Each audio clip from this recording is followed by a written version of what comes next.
एक ऐसे chemical stock के ऊपर आज चर्चा करने वाले हैं दोस्तों, जो अपने Q3 रिजल्ट के बाद एक काफ़ी दबाव की दौर से गुजर रहा है। और दबाव से ज़्यादा अच्छा वर्ड मुझे लगता होगा कि एक अच्छी खासी गिरावट दिखा रहा है। और अब एक ऐसे वैल्यूएशन में आ चुका है जहाँ पे वो निवेशक जो केमिकल स्टॉक में, क्योंकि देखिए केमिकल स्टॉक एक बहुत ज़्यादा, मैं कहूँगा अब जो उनकी वैल्यूएशंस है वो इतनी प्रीमियम में रहती हैं कि कभी भी उसमें आप निवेश करेंगे और अगर बाजार में कोई भी नेगेटिविटी आई या उस स्टॉक में नेगेटिविटी आई तो बहुत ज़्यादा गिरता है, जैसा कि आप इस शेयर के ऊपर देख रहे हैं।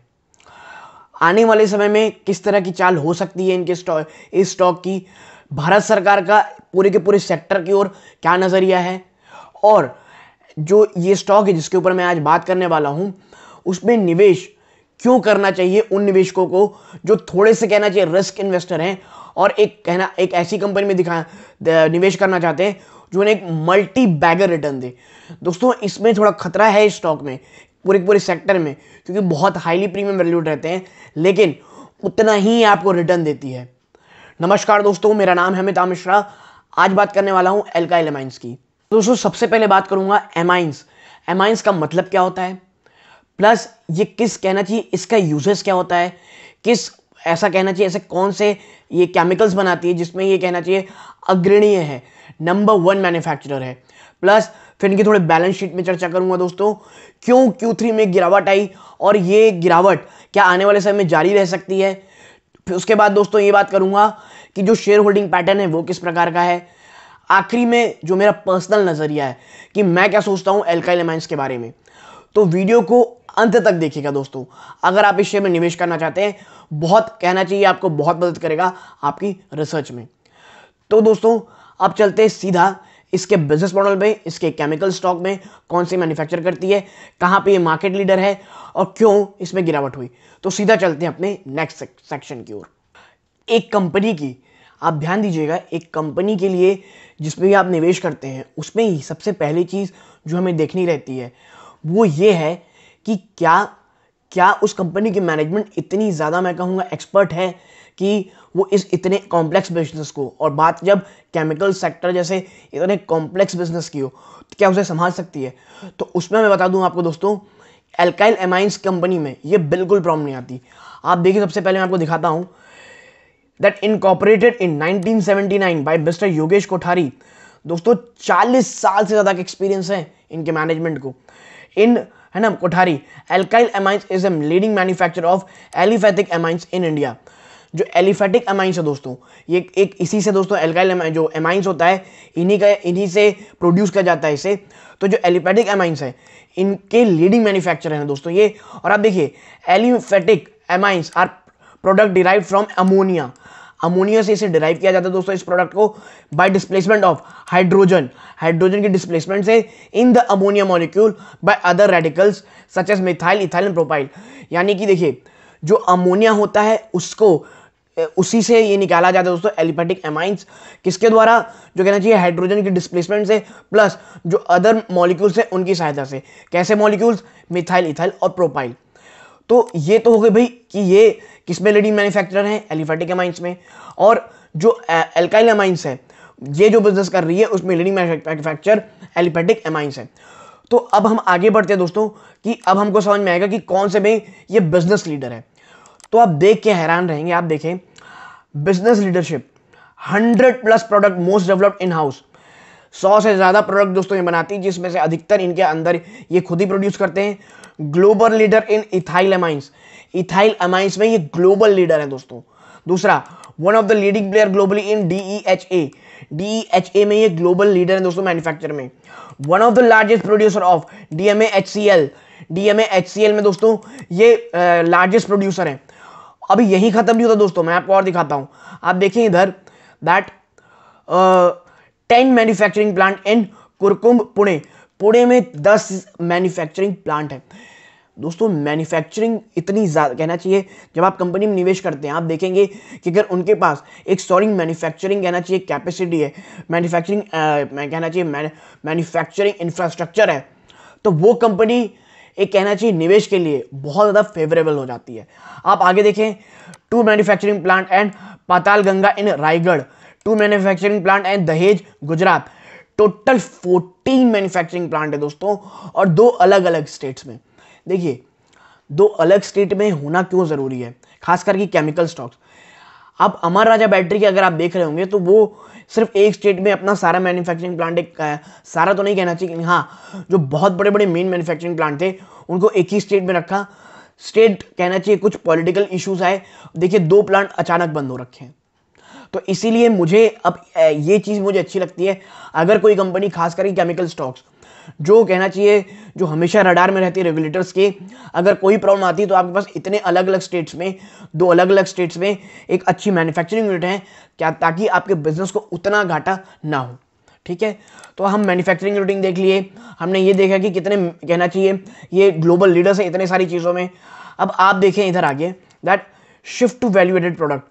अब वो वैल्यू एडेड प्रोडक्ट के ऊपर भी दोस्तों शिफ्ट हो रहे हैं। कैसे? Apart from manufacturing basic aliphatic amines like methylamine and ethylamines, Alkyl has over the year also diversified into value-added products like amine derivatives and specialty chemicals.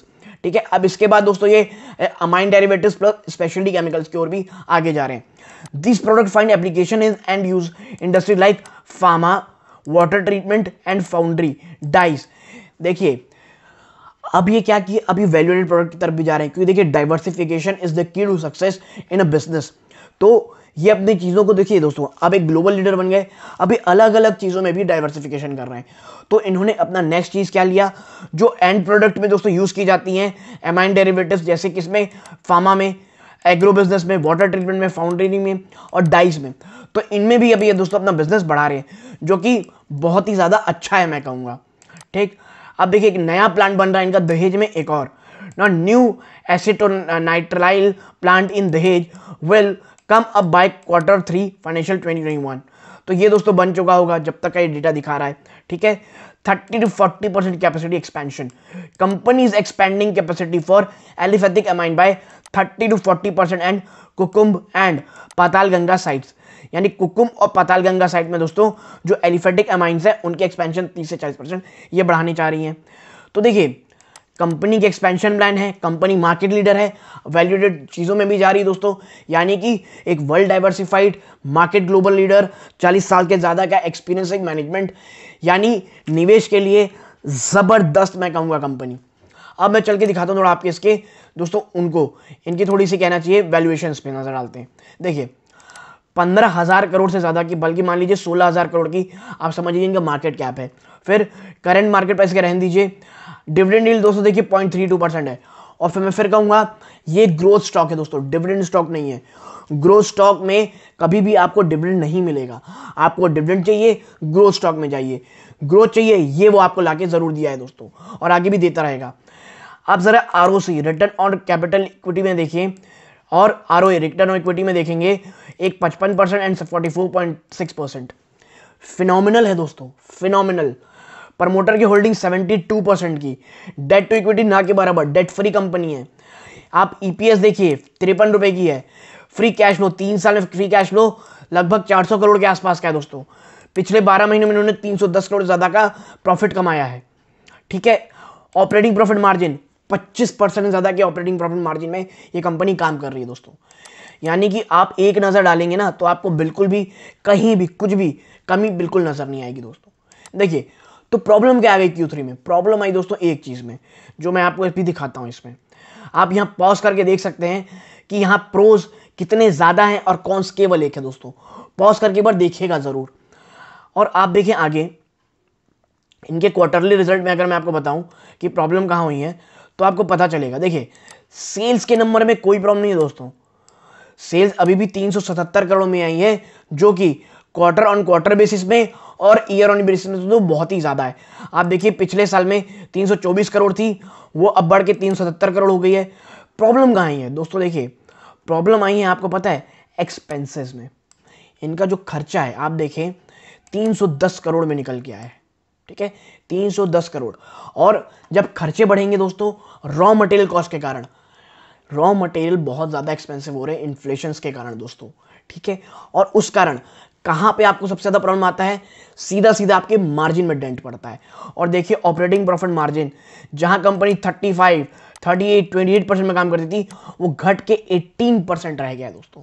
और यही कारण है जिसका नेट प्रॉफिट अब सिर्फ 46 करोड़ निकल के आया है, जो कि पिछले साल का लगभग आप कह सकते हैं, आधा तो नहीं कहूँगा लेकिन फिर भी अप्रॉक्सीमेटली आधा है दोस्तों। और यही चीज़ बाजार को बिल्कुल पसंद नहीं आई है। तो क्या इतना खराब ये आगे भी परफॉर्म करेगा? दोस्तों देखिए, इन्फ्लेशनरी प्रेशर मुझे ऐसा लग रहा है कि एक क्वार्टर और भी आपको चलता हुआ दिखाई दे सकता है, लेकिन एक अच्छी कंपनी में एक बुरे क्वार्टर में ही निवेश करने से अच्छा कुछ नहीं होता है। आपको मैंने बताया था इससे पहले वैभव ग्लोबल के ऊपर बात करने, मैंने इससे पहले वैभव ग्लोबल के ऊपर वीडियो बनाया एनालिसिस का, आप जाके उसे देखिएगा। आपको मैंने कहा था कि रिजल्ट खराब आया है, गिरावट हुई है, बहुत अच्छा मौका है लॉन्ग टर्म के निवेशक के लिए। और यकीन मानिए अल्काइल एमाइंस में अगर गिरावट बहुत ज़्यादा होती है, देखिए 3000 एक ऐसा लेवल है जहां ये भी रह रहा है, सस्टेन कर रहा है। 3000 अगर टूटता है तो गिरावट थोड़ी ज़्यादा हो सकती है, लेकिन जो निवेशक एक लॉन्ग टर्म है उन्हें इतना नहीं सोचना चाहिए निवेश से पहले। आप केमिकल सेक्टर में निवेश कर रहे हैं, यानी कि आप थोड़े से रिस्की इन्वेस्टर हैं दोस्तों, तो इतना रिस्क आपको लेना चाहिए। एटलीस्ट स्टैगर्ड वे में SIP मोड में तो आप ले ही सकते हैं। मैं आपके साथ आगे दिखाऊं, EPS भी घट के दोस्तों देखिए अब केवल 9 रुपये के आसपास आ गई है, जो पिछले बार लगभग 10 रुपये और 59 पैसा थी। ठीक है, और ये दोस्तों सिर्फ मार्जिन के रिडक्शन के कारण है। आप देखिए मार्जिन के कारण HCL टेक को कितना डेंट झेलना पड़ा, डीमार्ट में गिरावट आई, वो इतने हाईली वैल्यूएशन में थी। और देखिए इतनी कोई बहुत बुरा रिजल्ट नहीं है, लेकिन ये इतने प्रीमियम में काम कर रहे थे कि इनको कहना चाहिए कि बाजार ने बहुत ज़्यादा पनिश किया। अब आगे दिखाता हूं मैं आपको, आप देखिए इनके बैलेंस शीट में ज़रा नज़र डालिए, रिजर्व में ज़रा नज़र डालिए। जो पहले केवल 2010 में 60 करोड़ था दोस्तों, वो रिजर्व बढ़ के 885 करोड़ हो गया है, और इस सितंबर का 885 करोड़ हो गया है। यानी ट्रिमेंडस अमाउंट ऑफ कैश इनके पास रखा हुआ है। 36 करोड़ का मामूली सा दोस्तों इनके पास कहना चाहिए बोरविंग है, जो ये जब चाहे पटा सकते हैं। ठीक है, यानी एक कैश रिच कंपनी है। आप देखिए शेयर होल्डिंग पैटर्न में आप देखेंगे तो आप पाएंगे कि थोड़ा कुछ समय से हल्का फुल्का सेल ऑफ हुआ है दोस्तों। आप देखिए जून क्वार्टर के बाद से, क्योंकि देखिए जून क्वार्टर के बाद से सेल ऑफ होने का सबसे बड़ा रीजन ये था, इतना भयंकर रिटर्न आ गया था दोस्तों कि प्रमोटर ने भी थोड़ा सोचा कि इतनी हाई वैल्यूएशन में ट्रेड कर रहा है। और देखिए इसके हाई वैल्यूएशन में ट्रेड होने का सबसे बड़ा कारण था कि जो ग्लोबल वर्ल्ड है उसे चाइना से हट के कोई और बाजार भी देखना था। तो इस कारण उनको काम मिला, इंडिया एक बहुत ही अच्छा बाजार लगा, और इतनी ज़बरदस्त खरीदारी हुई इंडियन बाजारों में कि चाइना के अल्टरनेटिव में हम आके खड़े, नॉमिनल रिटर्न आया। चाइना कहना चाहिए लॉकडाउन होना हो गया, उनमें जो स्लो डाउन आया, वहाँ पे जो मैन्युफैक्चरिंग वो कमी आई ड्यू टू कहना चाहिए इन्वायरमेंटल बेसिस पे केमिकल कंपनीज को, बहुत सारी केमिकल कंपनीज को बंद किया गया चाइना में। सीधा फायदा इंडियन कंपनीज को हुआ और एक फिनोमिनल रेटिंग हुई। इसीलिए कंपनी ने सोचा कि थोड़ी बहुत प्रॉफिट बुकिंग करनी चाहिए, और मुझे ये अच्छा लगता है दोस्तों। देखिए प्रमोटर सेल करे हमेशा खराब नहीं होता है, एक थोड़ी बहुत सेल करके एक हाई अल्ट्रा हाई वैल्यूएशन में अगर कोई कंपनी थोड़ी सी स्टॉक सेल कर रही है, कैश बना रही है, खुद कुछ और जगह निवेश करना चाहती है, मुझे लगता है ये अच्छा रहता है। FIIs की मैं बात करूं तो देखिए थोड़ी बहुत प्रॉफिट बुकिंग की है, बल्कि DIIs ने दिसंबर में दोस्तों खरीदारी ही की है। ठीक है, और पब्लिक ने माल थोड़ा सेल किया है, यानी कि ऐसा कुछ भी बड़ा इवेंट, ऐसा कोई बड़ा तो क्या मैं कहूँगा दोस्तों, जैसा था वैसा ही है पूरे क्वार्टर भर में, यानी कोई प्रॉब्लम नहीं आई है। ये जो गिरावट होगी मैं बता रहा हूँ दोस्तों, शायद अब क्वार्टर में आपको दिखे कि FII या DI थोड़ा माल खरीदें, क्योंकि alkyl amines for a longer term बहुत ही ज़्यादा अच्छी कंपनी है दोस्तों। ठीक है, और देखिए ये केमिकल सेक्टर है। अब मैं इस वीडियो के बाद अपने आखिरी सेक्शन में आऊँगा, जो आपको समझाऊंगा कि क्यों अल्काइल एमाइंस में एक लॉन्ग टर्म के निवेशक को खरीदारी करनी चाहिए दोस्तों। तो चलते हैं अब इस वीडियो के आखिरी सेक्शन में। और दोस्तों अब बात करते हैं, क्या अल्काइल एमाइंस ऐसा स्टॉक है जब आप लॉन्ग टर्म में निवेश कर सकते हैं? सीधा आंसर है मेरा यस। वो निवेशक, फिर मैं कहूँगा जो थोड़े से रिस्की इन्वेस्टर है। क्यों? क्योंकि दोस्तों ये बहुत ज़्यादा स्विंग होता है, ये भागता भी उतनी ऊपर से है, और जब देखिए थोड़ा सा गिरावट आई है तो कितना ज़्यादा इसके स्टॉक प्राइस में कहना चाहिए गिरावट हुई है। बट 3000 के आसपास दोस्तों ये स्टेबल होने की कोशिश कर रहा है, और मुझे लगता है वो निवेशक जो एक लॉन्ग टर्म में अच्छी कंपनी ढूंढ रहे हैं, alkyl amine is a good. Bharat सरकार केमिकल सेक्टर को लेकर के दोस्तों PLI स्कीम भी लेके आई है, और कहना चाहिए 2034 तक भारत सरकार का कह लीजिए आप बहुत ही बड़ा विजन है इस केमिकल सेक्टर को लेकर के, पूरे के पूरे केमिकल सेक्टर को लेकर के। और इसीलिए कह रहा हूं दोस्तों, थोड़ा शॉर्ट टर्म में जो पेन आ रहा है इन स्टॉक्स में, अगर आप स्टैगर्ड वे में एक्यूमुलेट करें और इसे कहना चाहिए फॉर लॉन्गर हॉरिजन रखें, आप पाएंगे ये स्टॉक जितना पिछला रिटर्न, देखिए जिस तरह के रिटर्न इसने पिछले साल में दिए, पिछले 2-4 सालों में दिए, उस तरह के रिटर्न आना दोस्तों मुझे नहीं लगता ऐसा हो सकता है, क्योंकि इतनी लिक्विडिटी थी बाजार में, भारत से एफआईआईज लगातार माल खरीदे पड़े थे दोस्तों, और जिस कारण एक फिनोमिनल रैली आपने पूरे स्टॉक मार्केट में, केमिकल सेक्टर में देखा। हाँ, एक स्टैगर्ड कहना चाहिए एक अच्छा रिटर्न आप बाजार के एवरेज, बाकी सेक्टर से एवरेज में अगर आप रिटर्न देखें, केमिकल स्टॉक आपको आज भी और आने वाले कई सालों तक एक अच्छा रिटर्न देगा। लेकिन दोस्तों इसमें कहना चाहिए प्रीमियम वैल्यूएशन होने के कारण बस डर यही रहता है कि अगर क्वार्टर के रिजल्ट थोड़े भी या कोई भी थोड़ी भी निगेटिव न्यूज़ आती है, बहुत ज़्यादा गिरावट होती है। तो अगर आप इतने फ्लक्चुएशन और कहना चाहिए इतने अप्स एंड डाउन अपने पोर्टफोलियो के एक स्टॉक में देख सकते हैं और एक थोड़ा रिस्की इन्वेस्टर हैं, केमिकल स्टॉक का ये, केमिकल सेक्टर का ये स्टॉक आपके लिए एक बहुत अच्छा विकल्प हो सकता है दोस्तों। एल्काइल एमाइंस में फॉर अ लॉन्गर हॉरिजन मुझे कोई प्रॉब्लम नहीं है। 1 या 2 क्वार्टर अगर खराब आ जाते हैं दोस्तों किसी अच्छी कंपनी के, तो वो सिर्फ और सिर्फ खरीदारी का मौका होता है, और मुझे alkyl amines for a longer term बहुत ज़्यादा पसंद है दोस्तों। तो अगर आपको ये वीडियो पसंद आई हो, लाइक कीजिए, चैनल पहली बार आए सब्सक्राइब कीजिएगा। यहाँ तक जुड़े रहने के धन्यवाद। ये शुभांत है। जय हिंद दोस्तों।